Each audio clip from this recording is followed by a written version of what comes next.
Hello, everybody, and welcome to Question Block Episode 4. Very excited to kick this one off. Um, some interesting questions this time for sure.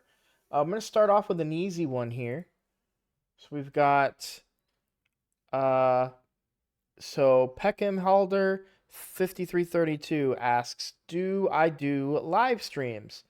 Absolutely I do. I'm very inconsistent, and it's not always raid content that I'm live streaming. It's mostly shooters like Overwatch or Apex.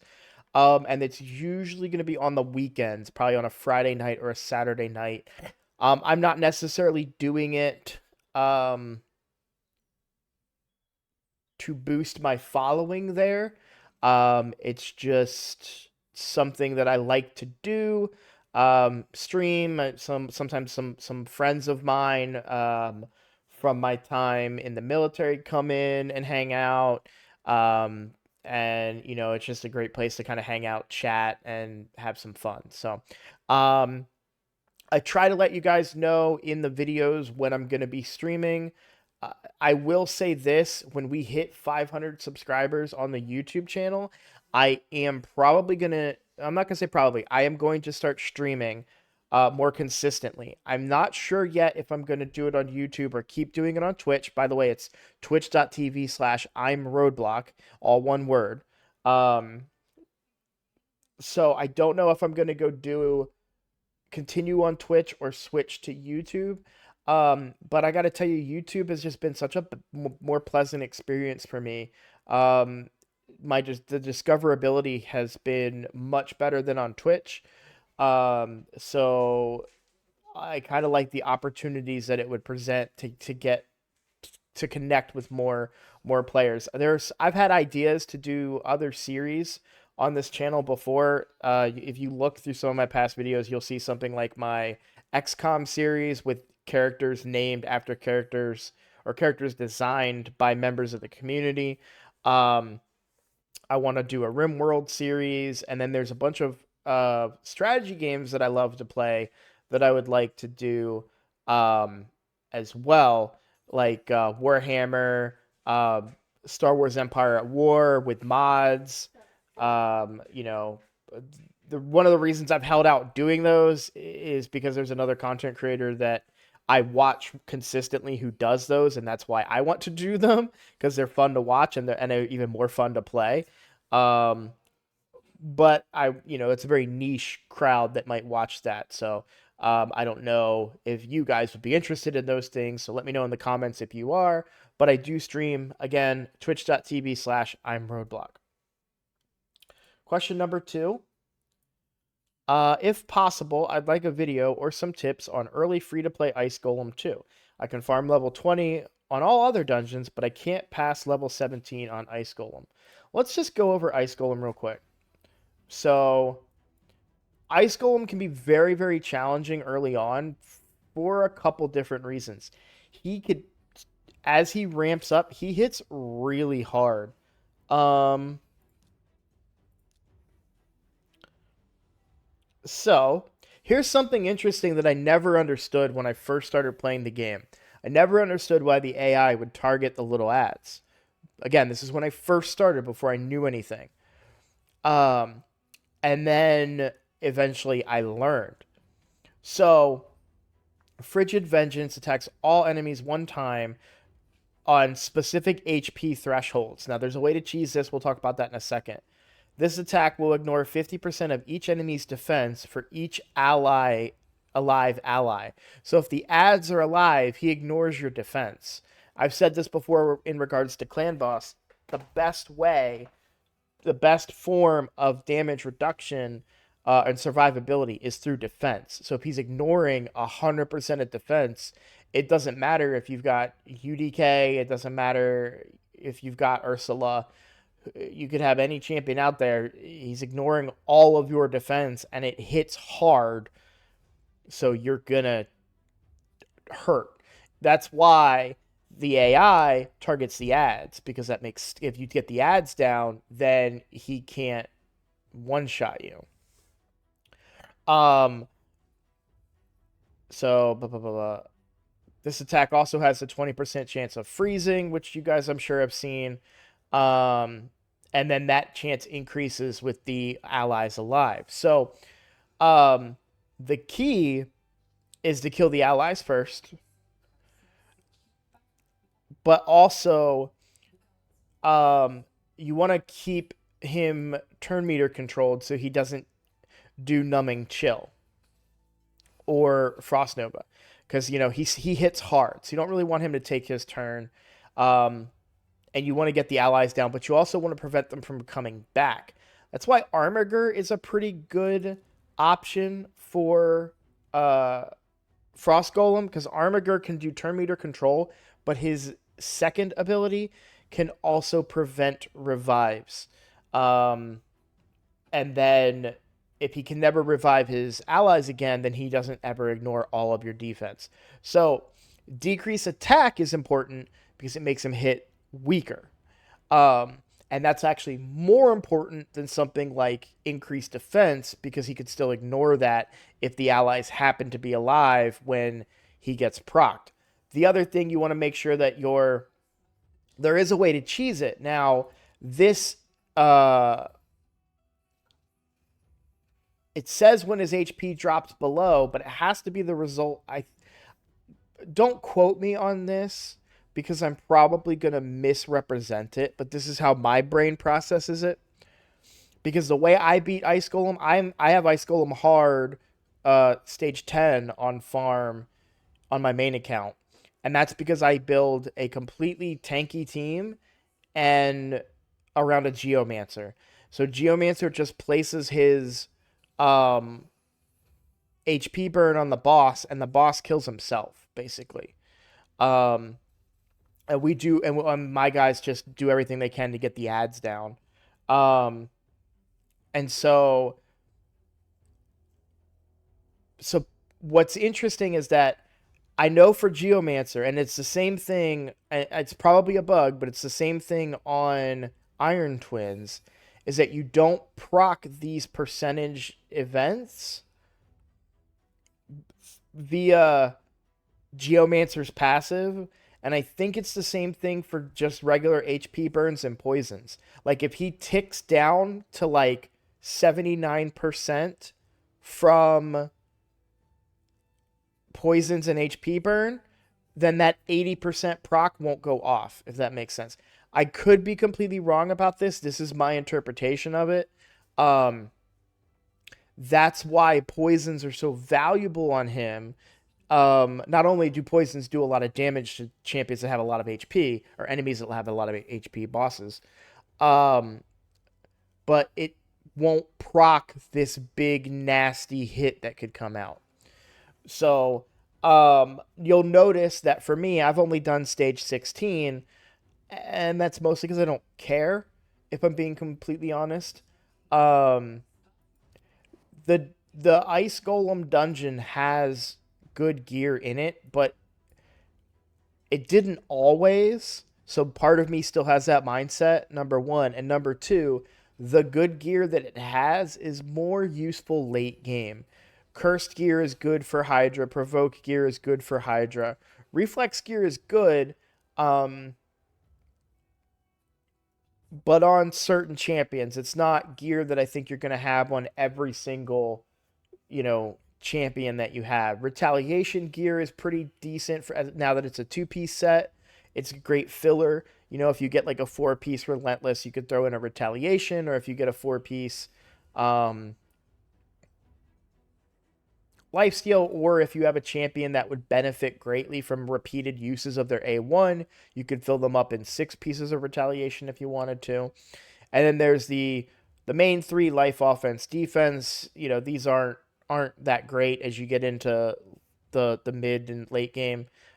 Crit rate can be useful in areas, but ideally you're just using better gear that rolled better to get your crit rate. So I don't think I have any crit rate gear on any of my main. Like I just rebuilt all my champions today for Hydra, and they didn't have, I wasn't like, oh, I got to go get me some crit rate gear, so grain of salt on a lot of that stuff. So that's why I'm not worried about Ice Golem, but the main things, the main takeaways, if you want to fight him in a traditional sense, you want to bring a decreased attack and you want to get the allies down and quickly and potentially permanently if you can. um, that's what makes Lydia so awesome for Ice Golem, which is something I need to put her in my Ice Golem team because that will probably make it go much faster. Um, and then, but yeah, poisons are really big. AoE poisons especially, and then HP burns and Geomancer is just he's kind of a cheat code for Ice Golem. He's a cheat code for almost any boss. There's a few that he's not great on, but there are definitely most of them he just destroys them. So I hope that answers your question. um, don't be surprised if you're not able to get past Ice Golem. You may need to wait until you get some more niche champions that can have a real impact on him and get around his mechanics a little bit. Most of the time, it just never, people don't care. Now that he has better gear, it's a little bit different. But again, that's late game gear that we're not too worried about on this account. All right, question number 3. Any idea on when a guaranteed champ for Ancient may come? I'm still kind of early in the game, but I'm thinking about saving for a guaranteed champ and open only Void and Sacreds on 2x. It's an interesting strategy. So, to answer your question, I will go to Hell Hades. So this is a list of all the guaranteed champions that they've done, I guess, ever. I don't know how. I mean, it goes back to 2021 at least. I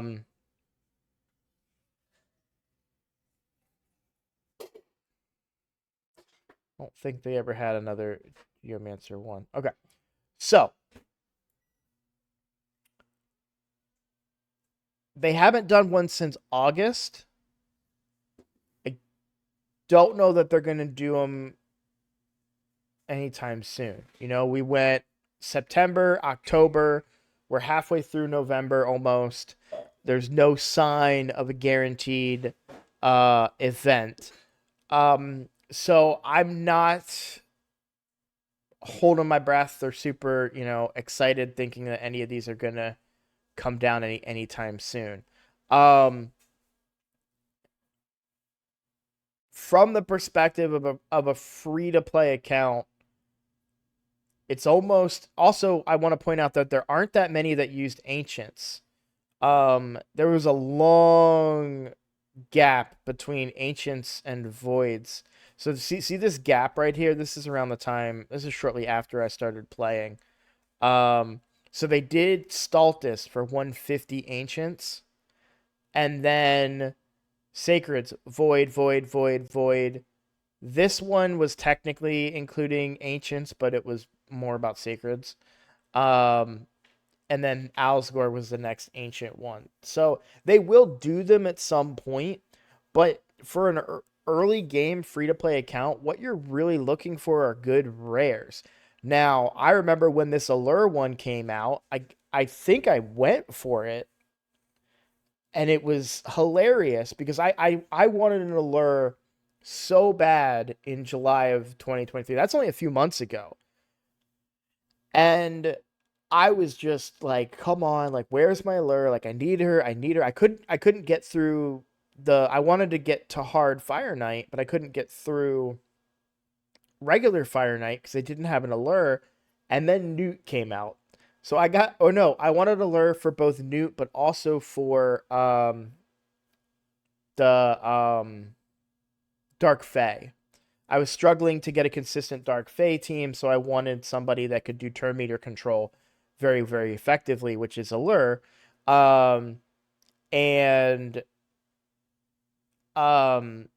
then Newt came out and basically was just a better Allure that also worked in hard Fire Knight. So it was very, very funny to me. But I remember being super excited when this event came out, and then I was like, oh, but now I'm Newt. And I think I pulled her. I pulled her in the same time that we were doing the fusion for Newt, I believe. So I'd already got her. But yeah, to answer your question, nobody knows when the next guaranteed events will be. I don't recommend saving your shards for a guaranteed event. While if you were able to save up to 150, for example, and get somebody on the same level as like a Stultus Dragonbane, that would be really, really good. That was also a year ago that happened. I don't know that Allscore would have been worth it. I'm not as familiar with him because I don't have him on my account. And again, you're looking at 180 ancient shards. That is a lot of shards, and that's a long time of saving. Um, so I pulled a few extra shards during one of the 2x events, right? Just because it was fun, if you guys recall, and I'm back up to 44 right now. So imagine saving up 180, and then they tell you like, and then it's for like a Pixneal or something. Like I just don't know that I feel like that's too much of a short-term sacrifice for a long-term gain. Um, I think it's better to spend them on a 2x. Now, you'll get to a point. On my main account, I save my ancient shards, and in fact, I saved them up until the 10x a couple days ago for Newt, where I pulled a whole bunch of them. I wonder if I want to pull some for Rotos, actually, on the main account. I'm pretty close to Mercy on the main account, and getting a Rotos would be pretty good. I mean, I did get the Acrisia, but I think Rotos would help me quite a lot in different areas. But that's another topic for another time. So I don't recommend saving your shards early. Um, in fact, there was a lot of creators had success recently pulling them, um, YOLOing them and just pulling shards all of the time and not even waiting for 2Xs because they wanted to just get champions, get food, get epics, whatever. So I'm waiting till the 2X because I plan for this free to play series to go much longer than just like a yearly thing, but um, it's up to you ultimately what you want to do. But I would, if it were me, I would spend my shards. So now for a long question here. Let me get adjusted. Okay. Oh, I apologize. I didn't say the names. I said the first one. The second one was Cedric Kamga. And the third one was Cedric Kamga. One of my biggest commenters. Thank you for all your comments, Cedric. Okay. In this video, this was from my last question block, I think. In this video, you mentioned using Hydra as an account check. And I've inferred the same thing from Hell Hades. But the few times I've put a key into Hydra, it is clear to me that there's not a one-to-one port of clan boss teams to Hydra teams. That's correct. And your subsequent keys have to use completely different champions. Correct. So my question is, what benchmarks am I looking for with respect to an account check with Hydra? We'll talk about that. My clan boss team gets me a chest, or just that the damage off that one key goes up. I have enough champions to make a second team. I understand that I might have just listed the benchmarks. Related question, when my account is quote-unquote ready, how do you balance Clan Boss and Hydra? Should I aim for a 1-key max rewards on Ultra Nightmare before worrying about Hydra, or is a 3 to 4 Nightmare build sufficient? Okay, one very, very, very important part about this question, you are confusing what's good for Clan Boss and what's good for Hydra Clan Boss. They are not the same thing. Hydra Clan Boss is very, very different mechanically. So, first and foremost, you want to focus on Clan Boss. When I say Clan Boss, I mean Demon Lord Clan Boss on an early free-to-play account.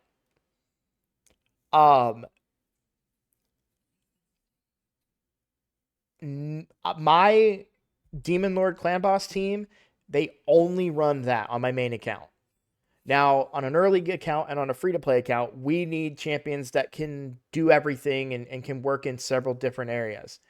If you go and look at the episode I just recorded for the free to play account, I did another Hydra run, and my team is not efficient at all at running Hydra, but I'm able to squeeze out enough damage just by like a handful of turns to get the minimum chest. And I want to talk about account check, quote unquote. I'm not saying that it's an account check. I'm saying that you don't know how effective your team can be in Hydra until you try. I made the mistake very, very early on in my account, where on my main account, where I didn't bother running Hydra. I remember I put in like a couple of 50s and 160 very early on when I first unlocked it, level 45. I go into Hydra. I get smoked and I'm like, "Oh, okay, this content I'm not ready for." And then I didn't go back into it for a very long time. Too long of a time. And when I did go into it, I saw huge success and realized I waited too long. I could have been getting resources from Hydra much earlier on in my account. So when I say that it's a check, I guess I'm not saying it's a check for your account. I'm saying that it's a check to see if you can do it yet or not. Um the mechanics are completely different. So I wonder if I don't even think I can look right now because I'm probably locked. It's gonna, because I have to click on battle, right? Yeah.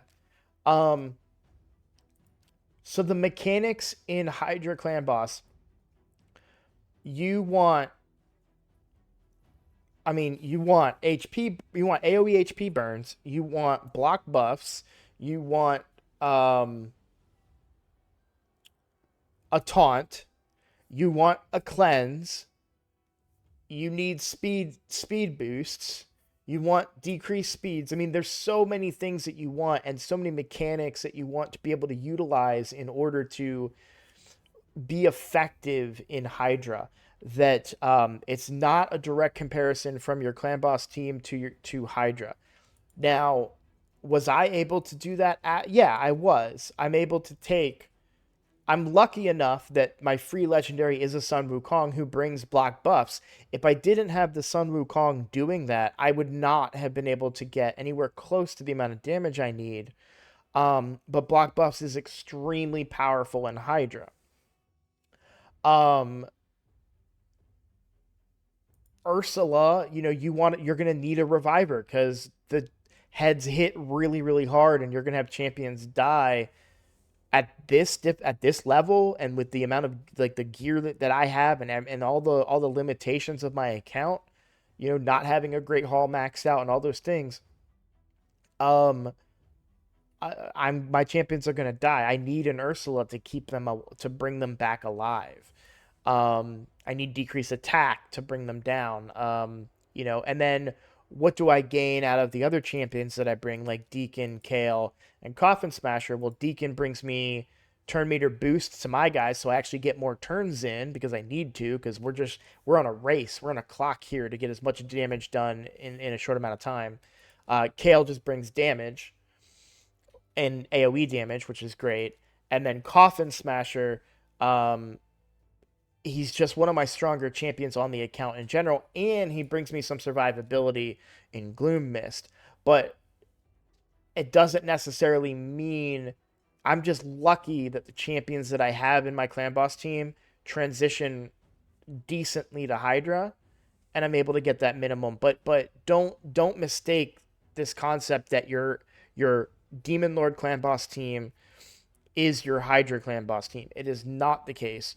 In fact, Husk is way better than most of these champions, most of these two especially. as a Hydra damage dealer because he has an AoE attack that does damage based on enemy max HP. It hits hard, and he brings a taunt. So and you need a taunt because there's a head that cleanses all debuffs from the entire team. But well, he won't do that if he's taunted. So that's why you want to bring a taunt character. There's all these little different mechanics in Hydra. So when I say the check, I'm saying to it doesn't hurt you in any way because you get to reuse the keys. If you go watch episode 60, what episode is it going to be? Episode 69. Nice. Um if you go back and watch episode 69, you will see that my son I kept retrying my team because it doesn't use the key unless you say keep result. So I was able to keep trying, and I was able to do enough to squeeze out about 1.9 million damage, which is enough to get the minimum chest on Hydra. I almost got the 2.2, but my second team got smoked. So you'll see here.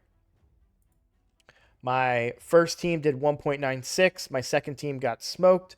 And that's because the head that I need the block debuffs for got his turn before my husk could go. So my husk landed all weak hits on the enemy heads.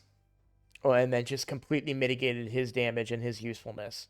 And you'll see that's a drastic, I was hoping, oh, maybe I could get 200k out of him, and I only got 75. So, and there wasn't anything I could really do about it other than maybe running a speed lead, which is a mistake that I failed to do there, and it was too late to fix. But, and it's the reason that you want to at least try to go for this minimum benchmark is because the resources you get are so good. You get stone skin gear, you get protection gear, great gear for the arena. You get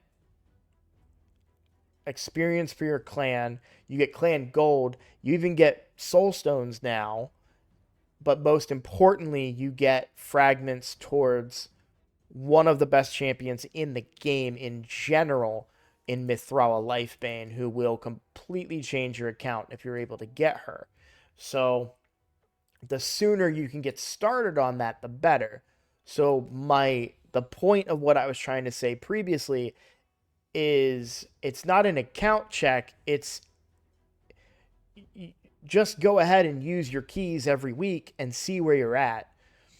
And it can help you decide what champions you need to get next.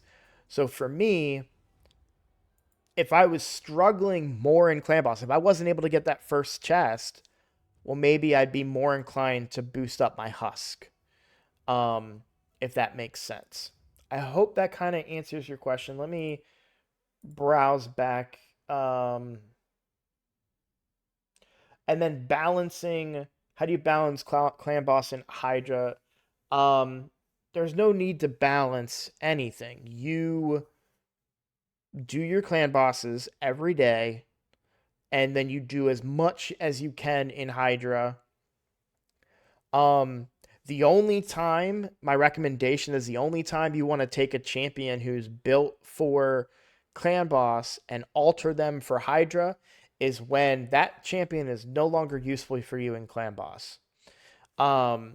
I don't recommend sacrificing your clan boss team or damage in your clan boss team to improve your Hydra team. The rewards on clan boss are just on Demon Lord clan boss. Let's just say this now so I don't have to keep correcting myself. When I say clan boss, I mean Demon Lord clan boss. Hydra is Hydra. And the reason that is because clan boss existed before Hydra. So when you watch content creators, they all say clan boss and they all say, and then Hydra is the second one. Back to my point. The rewards in clan boss are so much better in terms of shards, books, the things that you need to improve your account directly. The rewards in Hydra are good, but they're good mostly for PvP and they're good mostly for Mithrala. Um, in fact, I know that a lot of like later game accounts, I think that's why Hydra Clash became a thing, was because a lot of later game accounts kind of stopped doing it because they had all the stone skin gear that they really needed. Um, and they had Mithrala. So then it's like, well, why do I still need to do Hydra? Because it takes a long time. I spent several hours today grinding Hydra to get my teams to work, and it's an end game thing for sure. I mean, I'm only doing brutal on my account, and I struggled today to get my brutal key done. Um, just with the very RNG, very it's rough. So I just wanted to be clear. Don't confuse the two and understand that clan boss is your priority. Demon Lord clan boss is the most important thing for you to be doing in the game. So keep your focus there. And um, the keys are different. The keys you use in clan boss are completely different in Hydra. You will likely not have two Hydra teams for a very, very long time. I even now I have two teams and then I have a third team that I just kind of throw together of, old legendaries, old epics that I don't use anymore but have some synergies and could be beneficial there. So, um I hope it answers your question. I thought long and hard about this question when I first saw you comment it. Um, I was thinking about it like at work. I was like going over the script in my head, like, okay, well, I want to say this, I want to say that, So now for the last question. This is from that fourth question was from Doji Grobsai. And then we have AXN 8117. Hello, new free to play here. I have a lot of rare champions, around 80. Some duplicates. Can you tell me which one to keep and which one use as food? Well, first of all, if you have 80 rare champions on your account, you have way too many. Um, as far as which ones to use for food, uh, probably most of them. Honestly, there's a very few number of like good rare champions in the game. Um, I like Coffin Smasher. Would I call him like a champion that I'm going to use into the end game? No. Um, Eris is very strong, but she's also farmable, so you don't really need to save her. She's not super powerful early game. She has her uses for sure, and I did get value out of her early game, but now she's going to kind of chill here until um, I get the pieces around her to build a strong, uh, unkillable team. Apothecary is really, really good. I would hold on to your Apothecary. I would build him up. He has a triple hitter, which is great for Fire Knight. He has a heal that can be critical, so you could actually put crit rate on him if you wanted and get a nice big heal out of him. And he has increased turn meter and increased speed, which makes you get a lot of turns in. He's just a flat out good support and very effective early game. The only thing he doesn't have is a revive. But other than that, he brings a lot to the table in the early game and can really help out an account. You likely have, if you're farming 12-3 Brutal, you likely have a lot of Hound Spawns and Diabolists. Diabolist is a good champion in her own right. Again, she's campaign farmable, so it is a champion that you could potentially farm and use. However, if you're farming 12-3 Brutal, you will get hundreds, if not thousands of these, um, and they're food. I use them as food because I know if there's ever a time where I'm like, I really want a Diabolist, I can just go farm 12-3 Brutal until she drops. So I use her as food. You'll see the Hound Spawns are food, Diabolist is food. Soulbomb Bowyer is a really good champion that you could keep as a just in general, just a good champion. Hits hard, has turn meter control, has an AoE A1 that you could use in a stun set, or even later on in Hydra in a the curse set to land hex onto some of the heads that to benefit you. Um, the starter champions like Elhain, um, Athel, and I want to say Garak, but I don't think that's right. What is his name? Gallic. Okay. Um, they're decent to hold on to, and they will prove useful later game in secret rooms in the Doom Tower. If that's a priority for you, then I would hold on to them. Um, but I don't know for sure that they are like must hold champions. Champions like Frozen Banshee, Petrifia, Spirit Host has value very early game. Again, campaign farmable, so she could be spared. Um,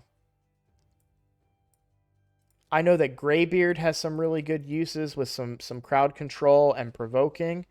Um, he hits kind of hard too, surprisingly. Madman has some viability right now in Hydra. He's part of a pretty decent setup for a team. I got Avir the Alchemage. Uh, I thought he was kind of interesting. He's got the big version of poison on his A1. He does bring a decrease attack and decrease speed, but they have to be under poison, and it's a low percent chance. But I also liked that he had a 15% of his max HP heal and turn meter fill. This is a pretty good ability. I don't know that I'm gonna list him as like one of the best rares, but I definitely think he's not half bad. Um, but I'm getting a little long winded here. Ultimately, most of the rares that you have are food. The ones that I would keep that I haven't really talked about yet would be the ones that are part of a fusion, because at some point you will need to complete the fusion of Raz and Scarhide. You'll need to complete the fusion of Relic Keeper. I don't think you ever have to do Broadmaw, now that I think about it. And then you would really want to fuse these guys at some point in order to get this mythical champion, which is very, very powerful for an account early on. So, not that we'll be able to get it. By the way, just a little spoiler, I am now capable of fusing uh, Lady Mikage on my main account. I'm very excited about that. I still have to level up Kira and ascend her, and I haven't fused Tatsu yet. I've got the champions ready to go for her.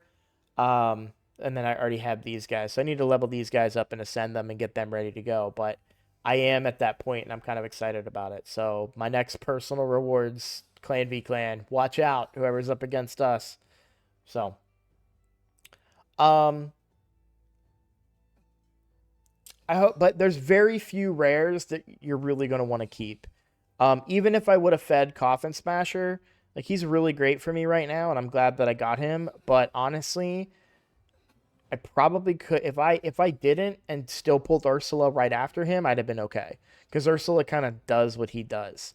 Now them together does it better, but she brought the decreased attack that he brought that I wanted, and she brings the survivability in the form of strength and increased defense. So that's why I often talk about he could probably, well, both of these are probably going to be replaced here pretty soon.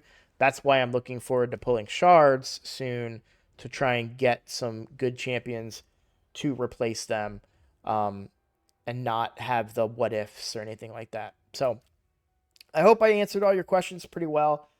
Please post some more questions, because I love making these. This is my favorite content to make. I look forward to making it every single week. Um, so I need your guys' questions in order to kind of get in there and respond, and because I don't know what you guys don't know, right? Um, I'm happy to do a more in-depth look at Hydra.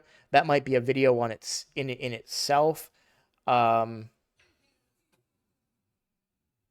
but if you have any questions about gearing challenges, one quick note. I have a friend of mine that's playing right now, and he didn't know about missions. And that's not his fault. I'm the one teaching him the game. I didn't tell him about them. Missions are what really helped me make huge progress in this game very early on. Do your missions.